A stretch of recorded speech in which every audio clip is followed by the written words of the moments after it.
Hello दोस्तों, veterans, नमस्कार। आज मेरा जो वीडियो है वो एकदम आप बोलोगे सर आज आप क्या अजीबो गरीब किस्म का किस्सा लेकर के आए हो, लेकिन भाई ज़रूरी था।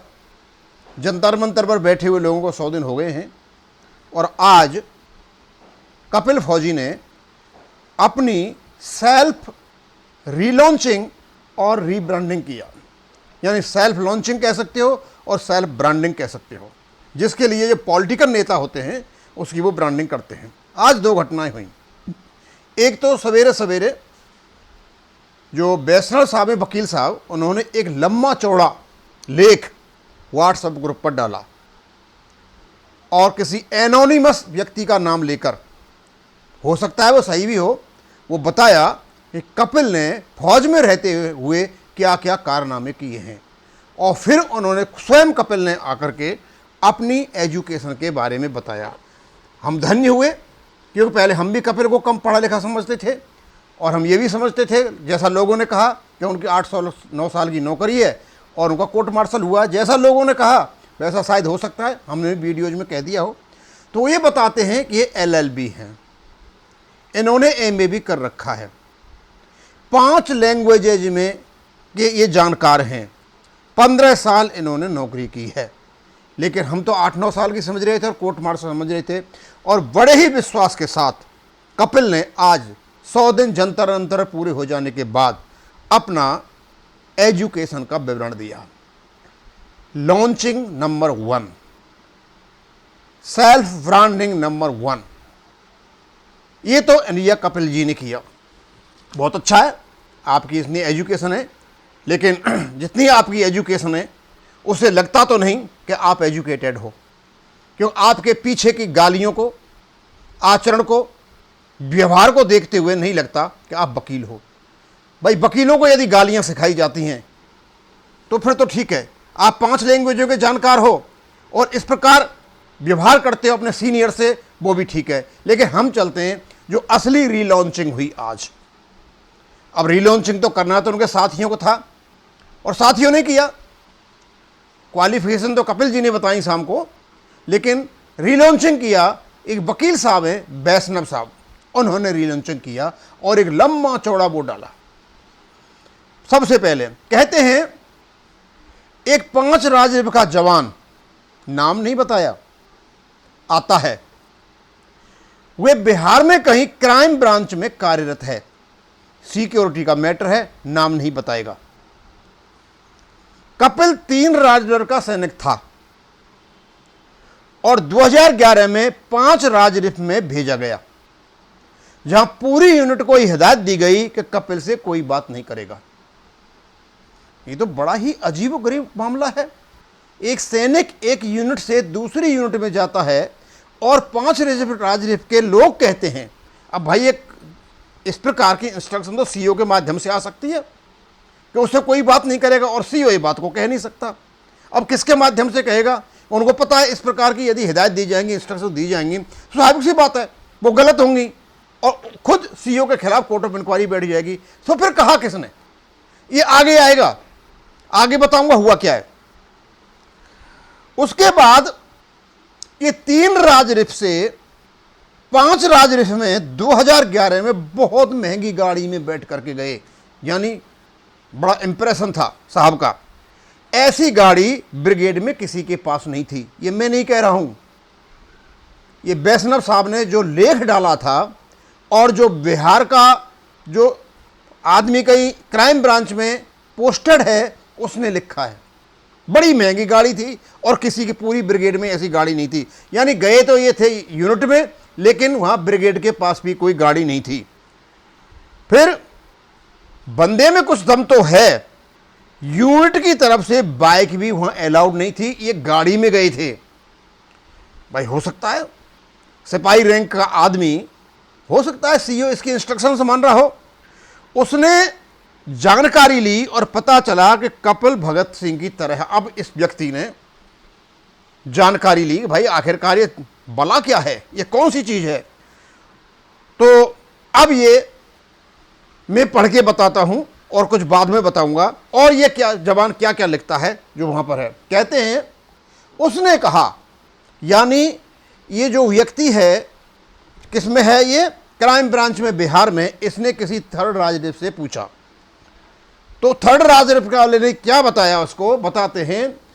उस व्यक्ति ने कहा, थर्ड राजनीति वाले ने, भगत सिंह की तरह है, 2 जवानों के लिए अपनी जान दांव पर लगा दी। मतलब इस देश में जो भी नंबर बन के मक्कार हैं वो भगत सिंह से ही तुलना करते हैं।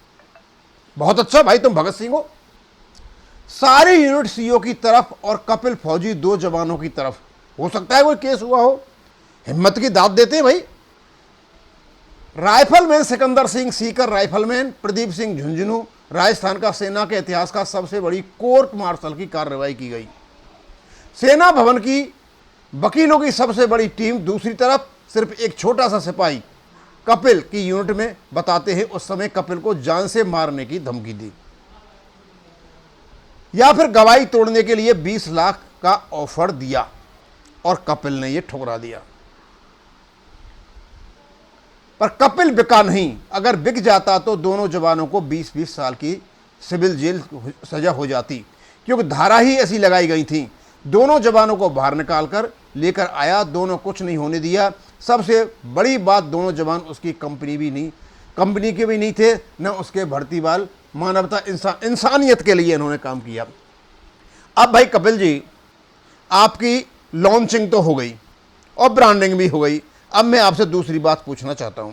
आपने 20 लाख रुपए ठुकरा दिए, जवान आपकी यूनिट के नहीं थे, आप मानवतावादी हो, बहुत बहुत धन्यवाद। भैया एक बात बताइए कि आपके साथ काम करने वाले सूबेदार, नायब सूबेदार, इवन सीनियर जेएनसीओज को आपने बेइज्जती करके जिस तरीके से भगाया, उसमें मानवता आपको नहीं दिखाई दी? 20 लाख रुपए आपने ठुकरा दिए, लेकिन जिन लोगों ने 28 तारीख को आपसे कहा था कि आप हिसाब दें, और आप उनको जंतर मंतर से भगाने पर उतारू हो गए थे और झगड़ा हो गया था। भाई ये मेल नहीं खाता यार, आपका कैरेक्टर मेल नहीं खा रहा है। जो यहाँ जो कुछ भी लिखा है उस लड़के ने, और आपका जो कैरेक्टर, रियल कैरेक्टर है जंतर मंतर, वो मेल नहीं खा रहा है। अब भाई आप तो जानो, लेकिन मुझे तो रखना था, क्योंकि मैं कुछ तो बता दूं कि आपने क्या क्या किया है। अब आगे ये तो है आपका एक एपिसोड, फिर आगे मानवता इंसानियत के लिए अपनी जान पर लगा दी, और 2 ऑफिसर्स को सजा लग सकती है। ऑफिसर कोई गलत करेंगे, कोर्ट ऑफ इंक्वायरी बैठेगी तो लग सकती है सजा। भ्रष्टाचार को खोलना हो या सहायक प्रथा को रोकना हो या बड़े खाने में, अब आपने क्या क्या काम किए, वहां पर कमाल के काम किए। पहला, भ्रष्टाचार को खोलना हो, सहायक प्रथा को रोकना हो, आप रोक करके आगे, बहुत अच्छा। बड़े खाने में ऑफिसर्स के लिए अलग टेबल पर चाइनीज बर्तनों में जाकर खाना हो। यूनिट एरिया में धोबी घाट पर धोने के लिए गैर कानूनी आए ऑफिसर्स परिवारों के कपड़े को बाहर फेंकने का काम हो। 2.5 करोड़ भ्रष्टाचार की बात हो। हमेशा समानता और अधिकारी की बात करते थे। भैया ये बताओ, आप सेना में नौकरी कर रहे थे कि या मतलब अनुशासन की तोड़ करके कोई कार्रवाई कर रहे थे? आपका क्या अधिकार है भाई धोबी घाट में जाकर किसी कपड़े फेंकोगे? धोबी घाट पे है जो कपड़ा धो रहा है, धोबी का मतलब किसके धो रहा है किसके नहीं धो रहा है। तुम कौन होते हो कि आप पहचानते थे मतलब घर के कपड़े आए हुए, क्या कपड़े देखने जाते थे? शर्म नहीं आती है? उसके बाद मतलब जितने भी तुम्हारे मेरे लिए लगा रखा है यहां पर, ये सारा का सारा अनुशासनात्मक का इनडिसिप्लिन एक्टिविटीज है। और मुझे नहीं लगता कि आपकी इस इनडिसिप्लिन एक्टिविटीज को 3rd राजरिफ के कमांडिंग ऑफिसर या 5 राजरिफ के कमांडेंट ऑफिसर ने सहा हो। नौकरी हमने भी की है, नौकरी तुम्हारे पास जंतर मंतर पर जो लोग बैठे उन्होंने भी की है, सब जानते हैं। अरे तुम तो एक सिपाही थे यार, मैं अच्छों की हवा टाइट हो जाती है, तुम्हारा क्या बोलोगे तुम? और जब बोलोगे तो हमें पता है कि बस सीओ क्या करता है, क्योंकि उसको अनुशासन बनाना है, और अनुशासन जबरदस्ती से बनाया जाता है। अनुशासन इतना आसान चीज नहीं है जितना आप बना लेते हो। हमारे साथ ही प्रॉब्लम हुई है, मैंने देखा है। नौकरी करने के बाद जो लोग आते हैं, और खास करके वो सिपाही रैंक के ही होते हैं, ऐसी लंबी फेंकते हैं, मैंने उस कैप्टन को ये बोल दिया, मैंने सीओ साहब को ये बोल दिया। सीओ साहब और कैप्टन साहब के तुम्हारे दर्शन भी नहीं होते हैं, कंपनी कमांडर के भी दर्शन नहीं हो पाता। सीओ साहब को तो बात छोड़िए, बहुत दूर की बात है, क्योंकि कमांड और कंट्रोल के लिए बहुत जरूरी है को कहते हैं ना फैमिलियरिटी बीट कंटेम्प्ट, यदि नज़दीकियाँ हो जाती हैं तो कमांड कंट्रोल नहीं हो सकती, इसलिए सीईओ साहब भी वहाँ से अलग रहते हैं। चलो आगे चलते हैं, आपने क्या काम किए भाई। ऐसी बहुत सारी कहानियाँ कपिल से जुड़ी हुई हैं, ये हमारा पूरा राज रिफ ग्रुप बता सकता है। वाह, मतलब मेरी समझ में बात नहीं आ रही है कि राज रिफ ग्रुप में लोग नौकरी कर रहे थे कि मतलब कपिल की मतलब गाथाएं गा रहे थे। अच्छा कपिल जी ठीक है भाई, सारी नौकरी एक यूनिट से दूसरी यूनिट में जाने की यात्रा निकाल दी। EME workshop, Garhwal, Bihar, Sikh, AEC Pachmarhi, Raj Rif centre, navy, Andaman, विदेशी भाषा वायरलेस की यूनिट में घूमता 5 राज रिफ में आया। मतलब ये 5 घूमते घूमते 5, और 5 राज रिफ को पीस में साइटेशन मिला। रिफ को 5 राज रिफ की पीस में साइटेशन मिले, जिसमें कपिल का बहुत योगदान था। अब यहां यार तुम्हारी विरोधाभासी बात हो गई। तुम 5 राज रिफ में जाते हो, आदेश मिलता है कपिल से कोई बात नहीं करेगा, तुम महंगी गाड़ी में जाते हो और घूम घाम करके कहते हो 5 राज रिफ को साइटेशन मिला और वो भी तुम्हारी वजह से मिला। भाई ये तो बैठा नहीं हिसाब किताब। यानी यूनिट आपसे घृणा करती है, आपसे बोलती नहीं है, और मतलब आपका इतना योगदान हो गया कि मतलब क्या ना आपका वो भी मिल गया। झूठ बोलो तो ऐसा बोलो कम से कम चले, लॉन्चिंग करो तो ऐसी करो कम से कम चले। यहां तो भाई बिल्कुल झूठ दिखाई दे रहा है। ये नहीं हो सकता, दो बातें नहीं हो सकती कि आपको बोलने से मना कर दिया जाता है, कोई बात नहीं करेगा आपसे, और आपने साइटेशन भी दिला दिया। हाँ महंगी गाड़ी में आप जा सकते हो भाई, आप बड़े आदमी घर के आदमी होंगे, जिसमें कपिल का बहुत योगदान 5 राज रिफ का हर एक जवान जानता है। भाई कमाल है, थोड़ी देर पहले तो कह रहे 5 रिफ के लोग बातें नहीं करते हैं, अब आप 5 रिफ में फेमस भी हो गए। ब्रिगेड कमांडर को गलत काम के लिए किस तरह से फंसाया था। मिलिट्री पुलिस इंटेलिजेंस साख से सब डरते हैं, यहां पर उल्टा था, कपिल से डरते थे। भैया मेरे पास तो कोई वर्ड नहीं है तुम्हारी इस झूठ के लिए, इस अब क्या कहूं इसके लिए, मतलब इस प्रकार की झूठ बोलते हो क्या? क्या आपने वकालत जो बता रहे हो किए इस काम के लिए किए क्या? अच्छे अच्छे डलते सीएमपी से, तुम्हारी तो औकात क्या है? तुमसे क्या डरेगा कोई? झूठ बोल रहे हो तुम। फौज ऐसे नहीं चला करती जिस प्रकार तुम चलाना चाहते हो। डरते थे या नौकरी खा जाएगा, इसलिए आगे आते ही नहीं थे, बल्कि साइड से रफू चक्कर हो जाते। ओ हो। मतलब सीएमपी वाले इनसे देखते थे कि भाई कपिल फौजी आ रहा है, इससे बगल हो जाओ, पता नहीं ये क्या करेगा। पर नौकरी नहीं की आपने, यही काम किए थे क्या? आगे बीकानेर में ऑफिसर्स के लिए अलग सीएसडी को बंद करवाने की बात हो, कपिल ने नौकरी में वो किया जो आज तक कोई नहीं कर सका। वाह, जो कहते हैं चंदा चोर। तो सुनो, जब 5 राज रिफ विदेश जा रही थी तो कर्नल कटारिया ने कपिल को कहा तुम अब 5 राज रिफ के जवान हो और तो 6 महीने विदेश में रहोगे, पर तुम्हें पूरा 1 साल रहोगे। साहब जी पैसे नहीं चाहिए, आम सम्मान चाहिए। आज मैं 5 राज रिफ का जवान हूँ, पर मैं क्षमा चाहता हूँ, अभी कुछ काम अधूरे हैं, भ्रष्टाचार की बेनकाब करने हैं। 5 राज रिफ का 3 राज रिफ और सेना में किस्से सुनाए जाते हैं। भाई कभी तो कह रहे हो आप 5 रिफ में गई तो बोलने के लिए मना कर दिया गया था, अब यह 5 रिफ का सीईओ आपको साथ लेकर के चल रहा है।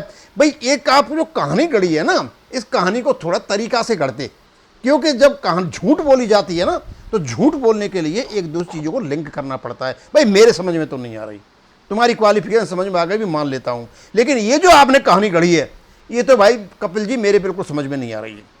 अब हो सकता है भैया ये कहानी आपने बनाई है या उस व्यक्ति ने बनाई है, लेकिन आपने जो कुछ लिखा है ये तो मेरी बात समझ से परे है। अब सूबेदार सत्येंद्र सिंह साहब, आप कहते हो आपसे पहले आ गए थे, और ये तो बहुत गंदा आदमी था, राज रिफ के आदमी बताते हैं। आपकी हिम्मत नहीं है कि सूबेदार को गंदा कह लो, और वही वर्किंग सूबेदार को। तुम जैसे सिपाही सूबेदार को 25 जगह सैल्यूट मारते हैं, और तुम्हारी हिम्मत नहीं कि उनसे कुछ कह जाओ, और थोड़ा सा भी तुम बड़बड़ाओगे ना तो 2 मिनट के लिए अब क्वार्टर गार्ड में डाल दिए जाओगे। हमें पता है, हमने भी नौकरी की है फौज में। इस प्रकार की हरकत जो कर रहे हो ना तुम बैठ करके यहाँ पर, ये लॉन्चिंग वाली बात है, बकवासबाजी बात, इन बकवासों को मत करो। ओआरओपी के लिए बैठे हो, ओआरओपी का ज्ञापन बनाओ, उन बातों को करो। और रही आपकी दूसरी बात कि अब सत्येंद्र साहब के बारे में क्या क्या कहा है, बहुत कुछ बातें कही हैं, पता नहीं किसके साथ में क्या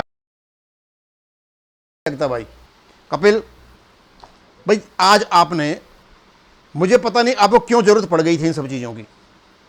लेकिन मैंने सोचा ज़रूरत पड़ गई है, सिर्फ आपको पड़ी है, पूरे एक्स सर्विसमैन में सिर्फ आपको ज़रूरत पड़ी है कि आपकी क्वालिफिकेशन क्या है और आप क्या क्या काम करके आए हो।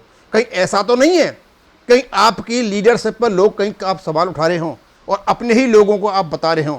दूसरों को बताएं तो कोई बात नहीं है, हमें बताओ तो कोई बात नहीं, हम पे कोई असर नहीं पड़ेगा, क्योंकि हमारी एजुकेशन और वो सब हमारे पास है, हमारा एक्स सर्विसमैन है, हम एक्स सर्विसमैन का काम कर रहे हैं। और आपको कैसे ज़रूरत पड़ गई आज इन चीज़ों की, मेरी समझ में नहीं आती है। अब मैं इसको यहाँ ही ख़त्म करूँगा। थैंक यू, धन्यवाद।